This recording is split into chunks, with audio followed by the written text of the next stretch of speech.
ओम श्री साई राम। पूज्य भगवान का अनुग्रह 1968 में हुआ। भगवान ने कृपान्वित किया और अगले ही साल 1969 में मुझे पहली बार भगवान ने प्रशांति निलयम पुट्टपर्ती जाने का अवसर प्रदान किया। उस जमाने में आज जैसी कोई साधन सुविधा नहीं थी। हम 3 लोग थे। नवसारी से फ्लाइंग रानी में बैठ के दादर स्टेशन पहुंचना, दादर से दोपहर दादर मद्रास एक्सप्रेस में बैठ के दूसरे दिन सुबह गुंडकल उतरना, गुंडकल से फिर मीटर गेज लाइन चलती थी, वो सिकंदराबाद एक्सप्रेस में हम बैठ के धर्मावरम पहुंचे। धर्मावरम पहुंचने के बाद वहां से टांगा गाड़ी में बैठ के धर्मावरम बस स्टेशन तक जाने का, और धर्मावरम बस स्टेशन पे जो बस चलती है वहाँ सभी तेलुगु में लिखा हुआ था। बात करने वाले लोग हिंदी समझने वाले नहीं थे, इसलिए बड़ी मुश्किल से हम लोग ने पुट्टपर्ती जाने के लिए सवाल जवाब किए। तो हमें ये बताया कि आप बुक्कापट्टनम की बस में बैठ जाओ। तो फिर हम तीनों बुक्कापट्टनम की बस में बैठ गए। बुक्कापट्टनम पहुंचने के बाद हमें वहां से बुलोक कार्ट में बैठ के, बैलगाड़ी में बैठ के पुट्टपर्ती जाने के लिए कहा गया। उसी तरह हम लोग चित्रावती नदी के उस पार पहुंचे। बाद में वहाँ से चित्रावती नदी को पैदल क्रॉस करके हम पुट्टपर्ती पहुँचे। पृथ्वी का स्वर्ग, अनुपम आनंद और ईश्वर की कृपा की चाहत हमें पृथ्वी का सबसे बड़ा आध्यात्म केंद्र प्रशांति निलयम में भगवान के पास पहुंचा दिया। बहुत छोटा सा आश्रम, गणेश गेट के पास में एक छोटा सा शेड था, उसमें हम लोग ने सामान रख लिया और फ्रेश होके स्वामी के दर्शन के लिए गए। उस वक्त स्वामी का अभी का जो मंदिर है वहीं पे स्वामी रहते थे, और स्वामी के रूम के बाहर ही रेती थी और रेत में ही बैठते थे। जैसे रूम में से निकले तो सीधे हमारे पास आज जिसको वरंडा बोलते हैं वहीं पे हम लोग बैठते थे। कुछ 50-100 लोग ज़्यादा से ज़्यादा हो सकते थे, और इतने लोगों के साथ स्वामी का दर्शन पाना, इन सभी के बीच में स्वामी का घूमना, दिन में 2-4 बार दर्शन होना, कभी स्वामी बाहर निकलते तो स्वामी के पीछे भागना, ये सब उस दौरान हुआ। और जितने भी दिन रुके उतने दिन इतना आनंद आया कि आज मैं शब्दों में बयान नहीं कर सकता। वो सब भगवान की लीला ही थी। और उस वक्त रिटर्न रिजर्वेशन जैसी कोई फैसिलिटी नहीं थी। तो हमें जब ऐसा सोचा कि भगवान की आज्ञा है तो हम वापस चलें, तो स्वामी दर्शन में आए। उस वक्त पूछा स्वामी को, स्वामी कल जाता? तो स्वामी ने आशीर्वाद दिया और फिर हम दूसरे दिन वहाँ से वही रूट से गांव आने के लिए निकले। गांव आने के बाद सबसे पहला परिवर्तन मुझ में जो लोगों ने नोटिस किया कि मेरे पड़ोस में भगवान श्री सत्य साई बाबा की समिति का केंद्र चल रहा था।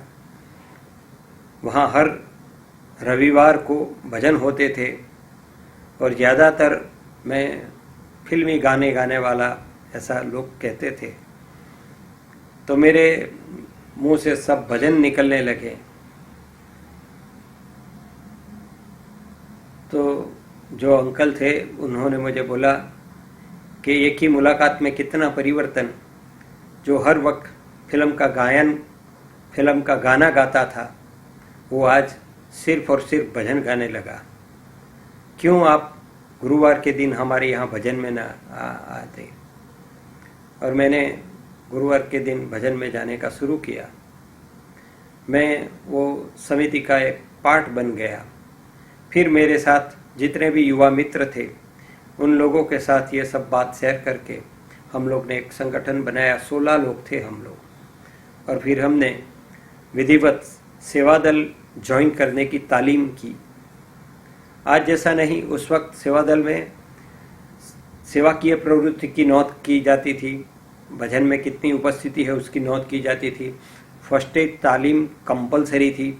वो सब करने के बाद 1 साल के बाद हमें सेवा दल का स्कार्फ और बैच, उस वक्त के हमारे स्टेट कोऑर्डिनेटर श्री मधुभाई पटेल हमारे गांव आए थे और हमें वो भगवा कलर का स्कार्फ और बैच अनायत किया और बताया कि सेवा की प्रवृत्ति के दौरान ये पहनने का, ये भगवान का आभूषण है, और कभी प्रशांति निलय में फेस्टिवल के दौरान सेवा की ज़रूरत है तो उस वक्त भी आप उसको लेके आ सकते हैं और वहाँ ये पहन के ड्यूटी करने का। तो हमें उसी वक्त वो स्कार्फ और बैच मिल गया। भगवान की अनुपम कृपा और आशीर्वाद से 1970 में भगवान ने मुझे दूसरी बार पुट्टपर्ती प्रशांति निलयम आने का अवसर प्रदान किया, और उस वक्त नवरात्रि दशहरा का फेस्टिवल चल रहा था। सत्यसाई सेवा संगठन गुजरात की ओर से कुछ वॉलेंटियर जाने वाले थे। मैं वो वॉलेंटियर के ग्रुप में शामिल हो गया और पहली प्रशांति में राष्ट्रीय सेवा करने का मुझे अवसर प्रदान हुआ। स्वामी की अनुपम कृपा से दशहरा के दिन पूर्णचंद्र हॉल में स्टेज के ऊपर यज्ञ वेदिका बनाई थी, वहाँ दशहरा का हवन हो रहा था। उसी दौरान स्वामी उपस्थित हुए और स्टेज के बाहर ही मुझे सेवा करने का अवसर प्रदान किया गया था। स्वामी का दर्शन तो मिला ही मिला, लेकिन उसके साथ साथ जब यज्ञ वेदिका में आहुति का वक्त आता है तो उसी वक्त भगवान ने अपने कर कमलों से अक्षत का सर्जन किया। अक्षत के बाद पुष्प का सर्जन हुआ, पुष्प के बाद नवरत्न की आहुति का सर्जन किया, और ये सब चीज़ इतने नज़दीक से देखने का सौभाग्य भगवान ने प्रदान किया। और भगवान की अनुपम कृपा इस तरह से रही कि जीवन में सिर्फ साई साई और साई ही रहे। इस तरह मेरी पहली राष्ट्रीय सेवा 1970 में भगवान की कृपा से हुई।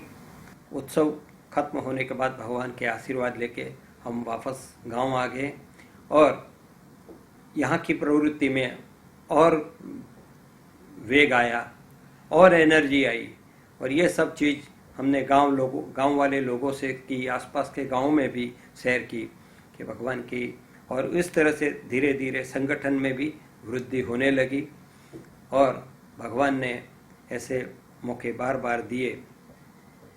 अगले एपिसोड में summer course in Indian culture and spirituality के बारे में हम लोग बात करेंगे। जय साई राम।